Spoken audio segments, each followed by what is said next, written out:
आखिर आपको time saving tips या टाइम मैनेजमेंट क्यों करना चाहिए। 8 से 10 घंटे एटलीस्ट आपको पढ़ना पड़ेगा। कुछ प्रायोरिटीज जो है वह आपको सेट करनी पड़ेंगी अपनी लाइफ की। सबसे ज्यादा मुश्किल ये होती है क्या पढ़े क्या ना पढ़े, कब करे कैसे करे। ऐसे कुछ बच्चे होते हैं कि जो कि जॉब के साथ पढ़ रहे होते हैं, वो अपने टाइम को कैसे मैनेज कर। आप सबने सुन रखा है कि यूपीएससी की प्रिपरेशन अगर आपको करनी है और ठीक तरीके से करनी है, हाँ केवल प्रिपरेशन नहीं करनी, सिलेक्शन भी चाहिए, तो इसके लिए बड़ी ही इंपॉर्टेंट एक की है टाइम मैनेजमेंट। और इस वीडियो में हम इसी पर बात करने वाले हैं। सबसे पहली बात है कि आखिर आपको टाइम सेविंग टिप्स या टाइम मैनेजमेंट क्यों करना चाहिए। जरूरत क्या होती है टाइम मैनेजमेंट की? क्या विदाउट टाइम मैनेजमेंट आपका कुछ नहीं होगा? आखिर हमें करना क्यों है यूपीएससी की प्रिपरेशन में टाइम मैनेजमेंट? नंबर 1, आपकी जो प्रोडक्टिविटी है वह इससे इनहेंस होती है।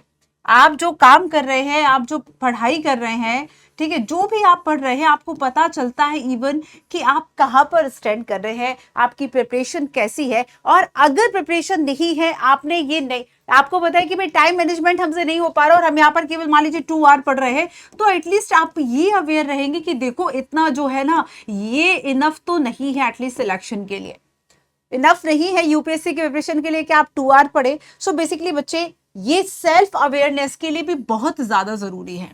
सेल्फ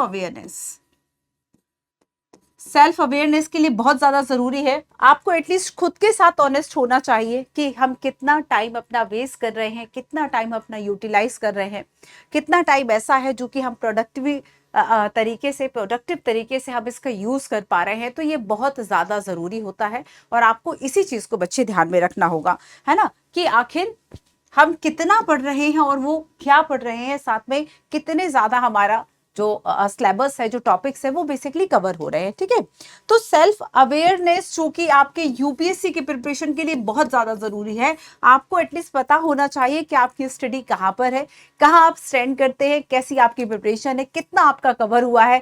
तो यहाँ पर क्या करेंगे, अगर आप टाइम मैनेजमेंट कर ले, और ये टाइम मैनेजमेंट ऐसा नहीं है कि आपका कोई वीक का या फिर मतलब आपको कंप्लीट करना पड़ेगा। ऐसा नहीं कि आपने एक दिन पढ़ लिया, 1 वीक आपने टाइम मैनेज करके पढ़ लिया, आपने जो स्टडी की स्लॉट्स उसको आपने डिवाइड करके पढ़ लिया और बाकी आप फिर इसको भूल जाए। आपको बहुत जरूरी है बच्चे कि आप अपना एक रूटीन सेट करें। आपका जो रूटीन है, आपकी जो कॉन्टिन्यूटी है, ये बेसिकली आपको यूपीएससी के सिलेक्शन में बहुत ज्यादा हेल्पफुल होती है। So honest in your efforts and develop a routine, है ना। आपको रूटीन जरूर अपना डेवलप करना होगा। बट ये चीजें होगी कैसे, मैं आपको कुछ यहाँ तरीके बताती हूँ। आपको स्मार्ट प्लानिंग करनी होगी। और ये जो आप टाइम मैनेजमेंट करेंगे, आपको पता है कि मुझे, जैसे कि फॉर एग्जाम्पल किसी बच्चे को 26 में एग्जाम देना है, अभी उसके पास कितना टाइम है, वो वहां से टाइम मैनेजमेंट करेगा। आप अपने कंप्लीट ईयर का प्लान करो, देन उसके बाद आप अपने मंथ्स को प्लान करो कि मुझे इस मंथ जो है इतने पेपर्स कर लेने हैं, ये सब्जेक्ट कर लेना है, इस टॉपिक सब टॉपिक को कर लेना है। आप अपने वीक डेज का प्लान कीजिए और आप अपने एक डे का टाइम टेबल बनाइए। ये एक तरीका है जिससे आप टाइम मैनेज कर पाएंगे। एंड साथ साथ में आपको ये भी करना होगा कि एक डे में आप कितना आवर, हालांकि थोड़ा सा फ्लेक्सिबल रहना है, बहुत स्ट्रेट फॉरवर्ड जो है वह बन नहीं पाएगा मामला, है ना, थोड़ी सी फ्लेक्सिबिलिटी आपको अपनानी पड़ेगी। एक दिन में आप कितना टॉपिक पढ़ेंगे, तो एटलीस्ट इससे आपकी सेल्फ अवेयरनेस जो है ज्यादा आएगी। आपको पता चलेगा कि आप कितना और कैसे पढ़ पा रहे हैं। ठीक है, यहाँ पर क्या है कि आपको पूरा अपना जैसे एक टाइम टेबल बना लेना है। फॉर एग्जाम्पल आपने अभी जून से लेके अक्टूबर तक का बनाया कि इस जून से लेके अक्टूबर तक में मैं प्रीलिम्स कर लूंगा, ऑप्शनल कर लूंगा, बेसिक एनसीईआरटी रिवीजन कर लूंगा। आपने मान लीजिए इसमें लगाई, आपका लक्ष्य कुछ भी हो सकता है आपने केवल ऑप्शनल रखा, हो सकता है आपने केवल जीएस पेपर 1, जीएस पेपर 4 इसमें किया होगा। ठीक है, तो ये तो आपकी अपनी स्ट्रेटजी है बच्चों की, आप किस तरीके से प्रिपरेशन को आगे रखते हैं, गो हेड करते हैं। अब जैसे कि नवंबर से जैन का आपने बना लिया, 3 मंथ्स का बना लिया कि इन 3 मंथ्स में मैं मेंस कर लूंगा, ऑप्शनल की आंसर राइटिंग कर लूंगा। देन फिर आपने फेब अप्रैल से बना लिया कि प्रीलिम्स पे आपको फोकस करना है, टेस्ट सीरीज लगाना है। मई में आपने कर लिया कि रिवीजन करना है, पीवाईक्यू करना है। तो एक आपकी ना ये फुल ईयर की एक प्रिपरेशन होती है कि इस ईयर में मुझे अपना अटेम्प्ट करना है, सीरियस अटेम्प्ट देना है, एंड साथ में ये मेरी इसमें स्ट्रेटजी रहेगी। अब यहाँ पर आपको करना क्या, मतलब आइडियली तो ये माना जाता है कि आपको यूपीएससी का जो सिलेबस है इतना तो आपसे रिक्वायरमेंट रहती है कि 8 और 10 घंटे, 8 से 10 घंटे एटलीस्ट आपको पढ़ना पड़ेगा। ये तो इतनी रिक्वायरमेंट है यूपीएससी के, है ना। कुछ और टिप्स की मैं बात करूं कि जैसे कि आप नोट्स बनाएं, है ना, छोटे छोटे नोट्स बनाएं, एंड विदाउट रिविजन तो कुछ नहीं होगा। नोट्स बनाए, चीजों को तैयार करें, रिवाइज करें, ठीक है। आप 3 घंटे की पढ़ाई करें, 6 घंटे, जनरली होता क्या है कि हमने 6 घंटे आप बैठे पढ़ रहे हैं, बट उस 6 घंटे में से एक्चुअल में जो हमारी स्टडी है वह केवल 3 घंटे हुई। बट अगर आपने स्टडी प्लान बनाया है कि देखो इस टॉपिक को मुझे इतने आवर देने हैं, इसमें कवर करना है, तो ये आपके लिए ज्यादा बेनिफिशियल होगा, है ना। तो आपको क्या करना है कि अगर आप 6 घंटे बैठ रहे हैं तो आपकी स्टडी जो है वह 6 घंटे की ही हो, ना कि 3 घंटे की। और ये कैसे होगा, जब आप अपने टॉपिक डिसाइड कर लेंगे, जब अपने स्लॉट डिसाइड कर लेंगे, जब आप खुद को और टाइम को मैनेज कर लेंगे। इसके अलावा जो बच्चे ऐसे हैं कि अर्ली मॉर्निंग उठते हैं और उन्हें लगता है कि हम मॉर्निंग से क्या करें, क्या हम रिवाइज करें, वैसे तो सबकी अपनी अपनी स्ट्रैटेजी होती है और होनी भी चाहिए, क्योंकि हर बच्चे का तरीका अपना होता है। एंड लेकिन बच्चों ये देखो मॉर्निंग में क्या है कि हम बहुत फ्रेश होते हैं, दिमाग बहुत फ्रेश होता है, एंड आपकी सीखने की जो क्षमता है, पोटेंशियल वह ज्यादा होता है। आप इसमें ये कर सकते हैं कि आपको जैसे मान लीजिए पॉलिटी टफ लगता है, चलो पॉलिटी टफ नहीं लगता, आपको इसमें प्रेसिडेंट टफ लगता है, तो मॉर्निंग में आपने क्या किया कि प्रेसिडेंट के जो पावर्स हैं, प्रेसिडेंट के और जो इलेक्शन है, ये सारी चीजें आपने ठीक तरीके से पढ़ ली। तो जो कठिन चीजें हैं आप उसको मॉर्निंग, अर्ली मॉर्निंग पढ़ सकते हैं। इसके अलावा अगर मैं सोशल मीडिया की बात करूं, और उसमें भी अगर मैं बात करूं कि आप एजुकेशन के लिए कैसे यूज कर सकते हैं वाईटी का, यूट्यूब का, लेकिन यहाँ पर आप करें कि जैसे कि आपने एक वीडियो देखी, मान लीजिए आपने मेरी कोई फंडामेंटल राइट की वीडियोस देखी, काफी सारी वीडियोस अवेलेबल है, पूरा लक्ष्मीकांत पड़ा हुआ है, आप चाहे तो देख सकते हैं। तो यहाँ पर आपने क्या किया कि कोई एक वीडियो देखी, उसमें से आपने पूरा कॉन्सेप्ट समझ लिया, बट आपका था कि भाई नोट्स नहीं बनाने, नोट्स मेरे पास है या मैं किसी बुक से बना रहा हूँ, तो देन ठीक है। तो यहाँ पर आप अपने कॉन्सेप्ट जो है वह क्लियर करें, किसी भी बुक को देखें, किसी भी आप वीडियो को देखें, किसी शॉर्ट को देखें, आप कोशिश करें कि आपके जो कॉन्सेप्ट्स हैं जो बताए जा रहे हैं वो आपके क्लियर हो, ठीक है। इवन संडे की अगर हम बात करें, हाँ, तो आप रिवीजन तो डे आपका है सैटरडे संडे, आपको रिवीजन प्लानिंग प्रॉपर करनी होगी। एंड इसके साथ साथ आप अपना मोटिवेशन लेवल भी बनाए रखें, क्या चलो भाई आज तो जो है वह हमने संडे में जो इस पूरे वीक में खुद को छोटे छोटे से ना अवार्ड देना भी सीखो, कि पूरे वीक में आपने सोचा था कि मैं क्या करूंगा, पॉलिटी के ये 5 टॉपिक्स कर लूंगा। अब आपने जब पॉलिटी के 5 टॉपिक्स कर लिया, आप कोशिश कीजिए 3 डेज 4 डेज में करें। समटाइम्स कुछ ऐसे दिन होते हैं जब आपकी पढ़ाई नहीं होती, और ये सबके जीवन में होता है, ट्रस्ट मी, सबके जीवन में होता है। जो टॉपर्स है उनके जीवन में भी होता है, जो सेलेक्ट हो रहे हैं उनके जीवन में होता है, जो नहीं हुए उनके जीवन में होता है, आपके लाइफ में भी होता होगा कि आपने क्या किया कि 4 दिन पढ़ लिया, 1 दिन पढ़ाई नहीं हुई, ठीक है। आप उसमें आधे दिन कोशिश कीजिए कि रिवाइज करें, चीजों के एमसीक्यूज प्रैक्टिस कर ले, थोड़ा बहुत खुद को समझाएं, बर्नआउट होने से बचे, यही तरीके हो सकते हैं बच्चों। तो आप क्या करें कि वीकडेज में आपने 5 टॉपिक्स कर लिए, तो छोटे छोटे से ना खुद को भी अवार्ड देना सीखिए। चलो ठीक है, संडे थोड़ा सा मस्ती कर लेंगे, कोई मोटिवेशनल मूवी देख लेंगे, कोई बायोग्राफी देख लेंगे, कोई और मूवी देख लेंगे। तो यहाँ पर अपने छोटे छोटे से ये जो लक्ष्य है बनाइए अपने पूरी एंटायर प्रिपरेशन में। इसके अलावा देखिए कुछ प्रायोरिटीज जो है वह आपको सेट करनी पड़ेंगी अपनी लाइफ की। एटलीस्ट यूपीएससी प्रिपरेशन के दौरान तो आपकी प्राथमिकताएं तय होनी चाहिए कि इस पूरे 24 घंटे में से अगर 10 घंटे मैं अपने आराम के निकाल दूं, तो बाकी के जो मेरे पास टाइम बचा हुआ है उसमें से मैं अपने डेली रूटीन का अगर टाइम निकाल दूं, तो उस टाइम में मुझे पढ़ना है। तो बच्चे, अगर आप ये सोचो कि आपने टाइम टेबल बना लिया और उसको ठीक तरीके से आप हिट करते हो, उसका एग्जीक्यूशन अगर ठीक तरीके से करते हैं, आप 10 घंटे या 12 घंटे नहीं, आप सोचिए कि अगर पूरे वीक, पूरे मंथ, एक एक दिन से बनके आपका पूरा साल बनता है, एक एक दिन से मिलकर। अगर आप हर दिन थोड़ी सी मेहनत करें, हर दिन आप थोड़ा सा अपने रूटीन को फॉलो करें, देन डेफिनेटली काफी आप चीजें अचीव कर सकते हैं। जैसे कि देखो आपने प्रायोरिटी दे दी क्या, कि सबसे पहले तो मुझे अपने जीएस के जो सब्जेक्ट है वो प्रिपरेशन करते हैं। आपके जीएस के मेन कोर सब्जेक्ट, इनसे आपकी काफी सारी चीजें कवर हो जाती है। फिर आए कि मेरे को जो करंट अफेयर है वो करना है। क्या करना है, मुझे एक मंथ का जो करंट अफेयर है वह करना है, चाहे खुद से करें या फिर किसी मैगजीन से करें या फिर हम डेली करें, कोई भी तरीका आप अपना सकते हैं। आपको पता है कि ऑप्शनल सब्जेक्ट के लिए आपको डेली 2 आवर्स रख रहे हैं। ट्रस्ट मी, आप बच्चे मॉर्निंग में अपनी हैबिट बनाइए कि एक जो है वह जीएस का सब्जेक्ट लेना है, और उसके बाद मुझे अपने डेली 2 से 3 घंटे आपको अपने ऑप्शनल पे देने, बट ये क्वांटिटी के साथ करें। आपको समझ में आएगा कि अगर आपने 1 वीक भी इसको फॉलो किया है, यूपीएससी तो क्वांटिटी डेफिनेटली आपसे डिमांड करती है, विदाउट क्वांटिटी कुछ नहीं होगा। And then MCQ, mains answer writing, ये सारी चीजें आपको करनी है, ठीक है। रिविजन वीकली, मंथली, ये सब आपको करना है। हाँ, एक बात और बच्चे बच्चे कि आपसे अगर पूरा सिलेबस खत्म नहीं हो रहा तो आपको पूरा सिलेबस खत्म करने की जरूरत नहीं है। अगर उसमें इंपॉर्टेंट मान लीजिए 100 टॉपिक्स है, फॉर एग्जांपल आपको लगता है कि ये 70 टॉपिक्स मोस्ट इंपॉर्टेंट हैं, आप उन पर फोकस करें। तो पहले तो कोर सब्जेक्ट कवर करना है। सबसे पहले अपनी प्रायोरिटीज आपने सेट कर ली। न्यूज़पेपर्स, करंट अफेयर से आप नेगोशिएट नहीं कर सकते। कहा जाता है कि यूपीएससी एस्पिरेंट के लिए न्यूज़पेपर पढ़ना is a non negotiable ritual. आप इसको नेगोशिएट नहीं कर सकते कि भाई इसको किसी और चीज से रिप्लेस कर दे, तो ये तो आपको करना ही करना है। बट डेली अगर आप प्रायोरिटीज अपनी सेट करेंगे तो डेफिनेटली, तभी मैं आपसे कह रही हूँ तो किससे काफी प्रोडक्टिविटी बढ़ती है। मैं आपको एक टेक्निक बताती हूँ जिसे कि हम पोमोडोरो टेक्निक कहते हैं। पोमोडोरो टेक्निक, और इस टेक्निक में क्या होता है बच्चे कि आप देखो, मान लीजिए मैं स्पेक्ट्रम पढ़ रही हूँ, बट बच्चे जब कोई बुक पढ़ते हैं तो आफ्टर 25, आफ्टर 30 मिनट, है ना, इसके बाद क्या होता है कि हमारा जो ध्यान है वो भंग हो जाता है कि पढ़ रहे थे बट अब क्या आ गया, ब्रेक आ गया। अब अगर ब्रेक आ गया तो ये ब्रेक ले लीजिए और नेक्स्ट 5 और 10 मिनट्स के बाद अगेन शुरू कीजिए।